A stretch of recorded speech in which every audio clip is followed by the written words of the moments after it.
Hello, Penny here. Today on my garden podcast, literally we are playing British garden bingo here, aren't we? I mean, I'm just throwing out a load of words like salvia. Isn't gardening stuff just a bit old-fashioned? Like in the way that it's designed and things. It's like we're all in the 1950s. Have you ever put something in a hole that's been a bit off? Right, that is looking glorious.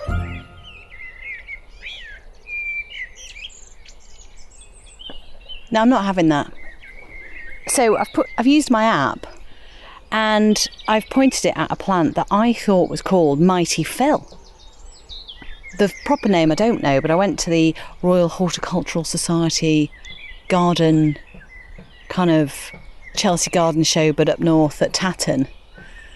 Brilliant, a few years ago with cousin Fiona. And she got one as well. Hers died.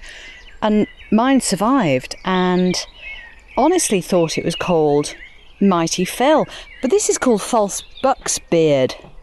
What? Which is a species of false goat's beard, obviously, also known as Japanese astebe. So where I got Mighty Phil from, I don't know.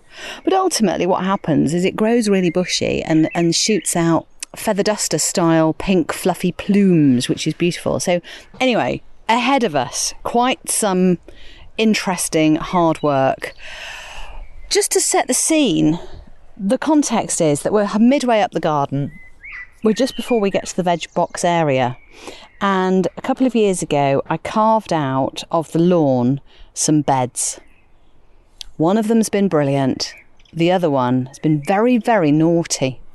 And the grass just keeps growing back, and it's been a tangle of stuff. I tried Achillea as a kind of mat-forming anti-grass weed preventative measure, but that didn't work either. So it ended up with everything having grass growing through it, and it was thwarting everything's progress. So even stuff like verbena, which just, does its own thing every year, was a bit, it was all crying out, and I kind of ignored it last year, to be honest. I thought it probably sorted itself out over the winter, but no, it was clear that this was a bed that had gone bad, and it needed dealing with. Now, I'd like to say that I put the hard graft in to clear it, but no, Hunky Husband used his new and impressive spade and completely dug out the whole thing. So we moved quite a lot of the plants into pots just to assess their health, and also to draw out the strands of grass and the roots, which were really rooty, and dig it much deeper than I had done originally. He then filled it with our amazing tea bag and eggshell concoction, compost, and it's blank. It's a blank canvas. So here we are. Now, the reason I was using the app to just assess what that plant is, Mighty Phil, no more.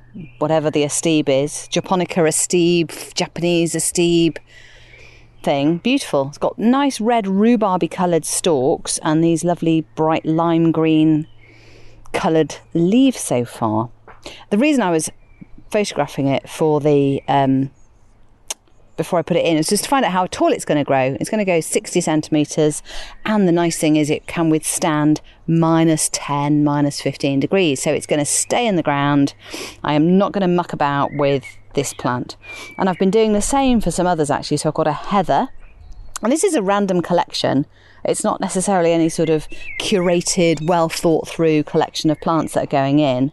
They do have a theme though. They have a common theme. They're all purpley. I thought, right, well, if there's an approach to gardening that isn't so complicated to do, and you don't have to think about what flowers when, because I find that kind of spreadsheet approach really difficult. My brain does not do detail very well.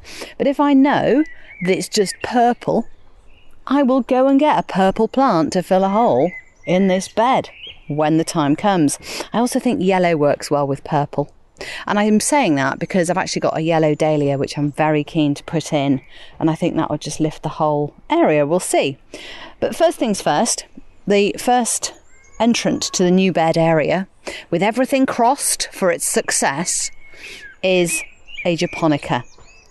A lovely, beautiful japonica, which, bless it, it has been ported around a little bit. It's been in a container for a while. It's beginning to show signs of not enjoying that particularly. It needs to go in the ground. Now, the first japonica we bought, probably referenced in season 1. In fact, yes, because in my infant school there was a girl called Jocasta. And I just thought Jocasta is such an unusual name, but quite probably likely to be the sister of japonica. Quite posh sounding. Anyway, the first japonica we got has done really well. And they're a funny thing though, aren't they? Sometimes they look a bit crinkly and a bit like they're a bit upset and they don't want to live anymore. But you give them a bit of water, cool it down a bit, well, when it cools down, and it really goes for it. It's very happy.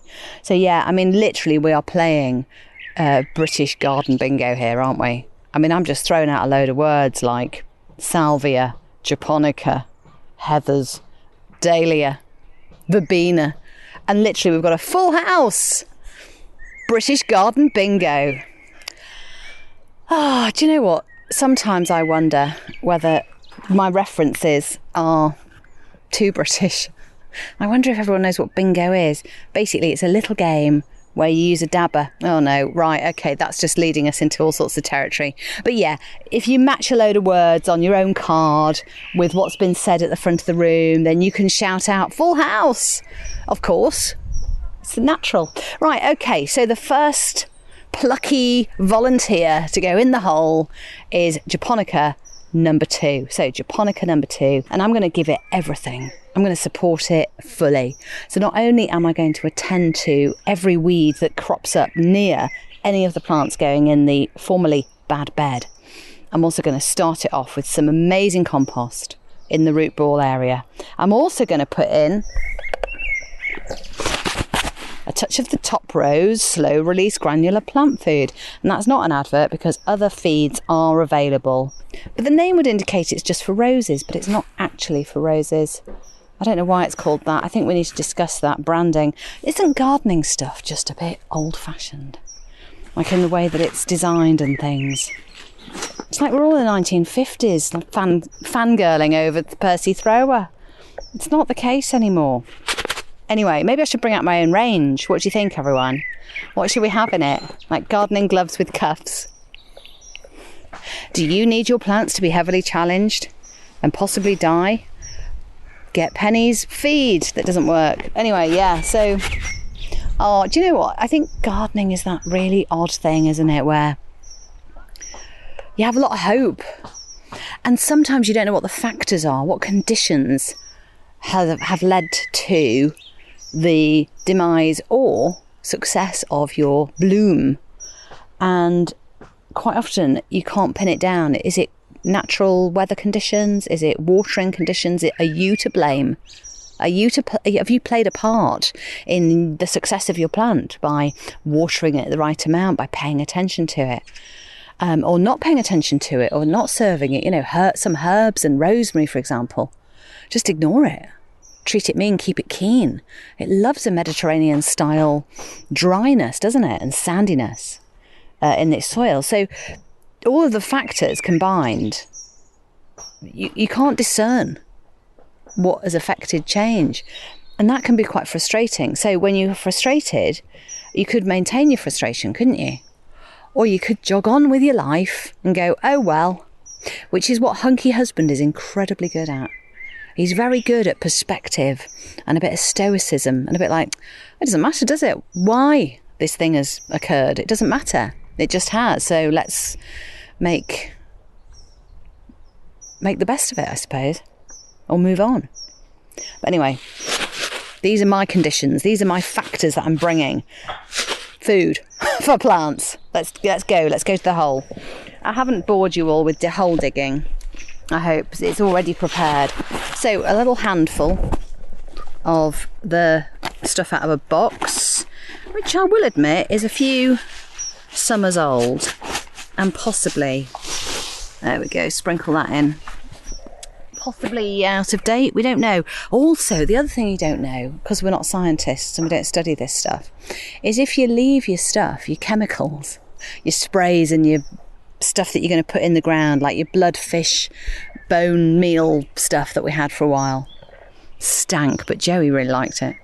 if you leave it in the shed when it's -10 and then when it gets into like the 30s and 40s in the summer, does it ruin it? Or is it shed proof? Yeah, questions to which we'll never know the answer.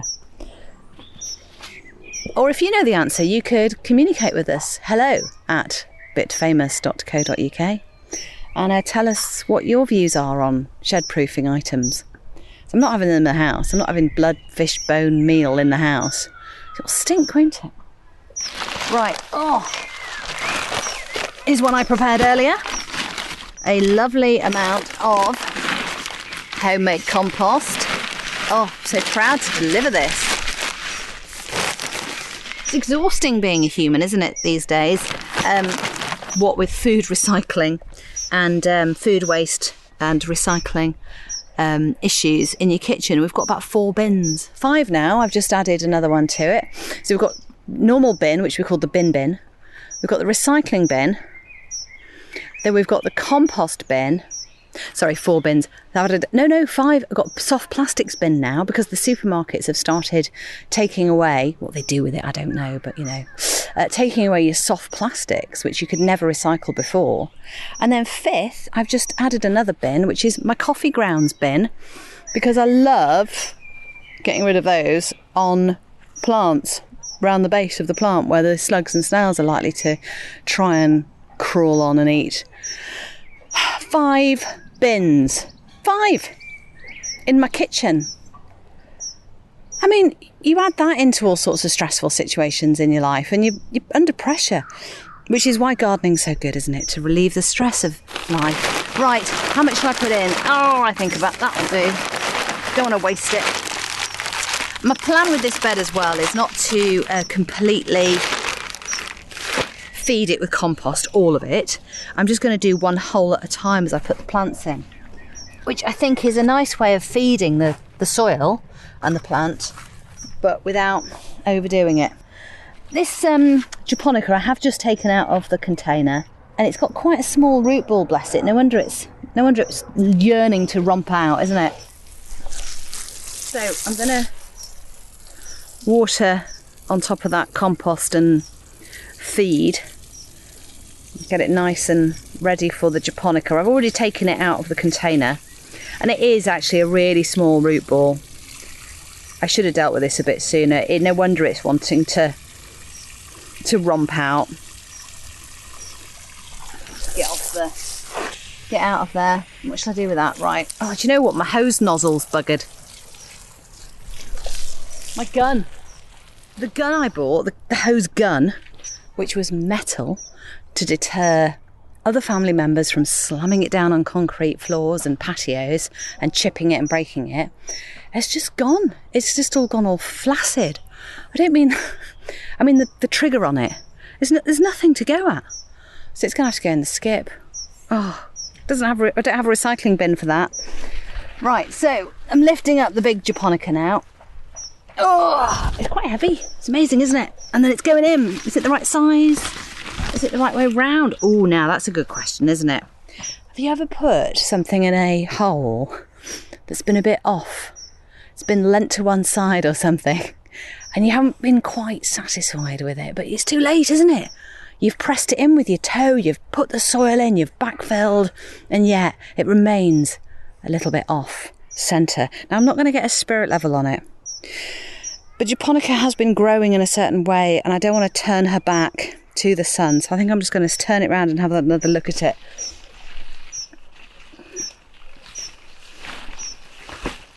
Okay. Yeah, that's good. Okay, so I've surrounded myself with incredibly soggy soil, which is not going to be fun to backfill. I really should go and get the smaller spade, because this spade is actually just heavy in its own right.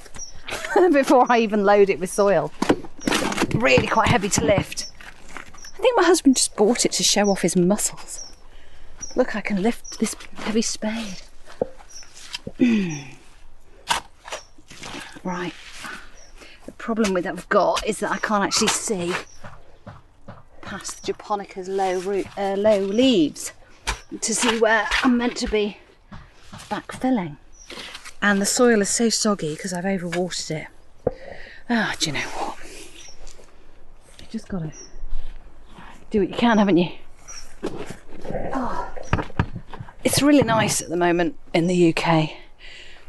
The weather's been really bizarre in that it's been the same all the time. So it's been consistently warm and sunny and dry and not very windy. So as a result, we've got really good wisteria. So what's happened is that it's not been bashed about by wind, rain, lashing it down on it and dragging all the nice petals off it. And it looks like some amazing creation dangling down, and it smells incredible. And it's busy with bees. That's what we like to see, isn't it? Oh, I've been reading a book based in the Congo. It's by Barbara Kingsolver, The Poisonwood Bible. It's very good. Loving it. Not read a Barbara yet. And it's talking about the dad who's a preacher, Baptist preacher in the 50s, I think, who tries to bring all the seeds from America to build his garden and plant his garden. And he refuses to take any advice from anyone. Anyway, these plants keep growing and growing and growing, but they never fruit. They never provide vegetables. And yet they just keep going and going and going so they can grow. And then it dawns on them, there are no pollinators. No pollinators, of course. You're not going to get anything, are you, unless you've got your bees and your other... I consider Joey to be a pollinator, for example. I mean, he brings seeds around with him in his big spaniel ears and then deposits them in the garden or takes them from the garden and takes them elsewhere. So, yeah, all sorts of pollinators. Anyway, I digress. How are we doing with the backfilling now? I've paused for a minute. Right, that is looking glorious. I think Japonica looking better already. Very glossy leaves reflecting the sunshine. Right, I've got a lot to do. It's a blank canvas. The rest of the plants are quite small. They're in little containers. I've measured them out using the app, how tall they're going to grow. I've plotted them out where they're going to sit in the bed. And then on top of the soil, I'm going to put some landscaping bark chippings. It's going to look very professional and certainly will be a good day's work in the garden, that one. It's going to be very satisfying. So yeah, better crack on. Get digging.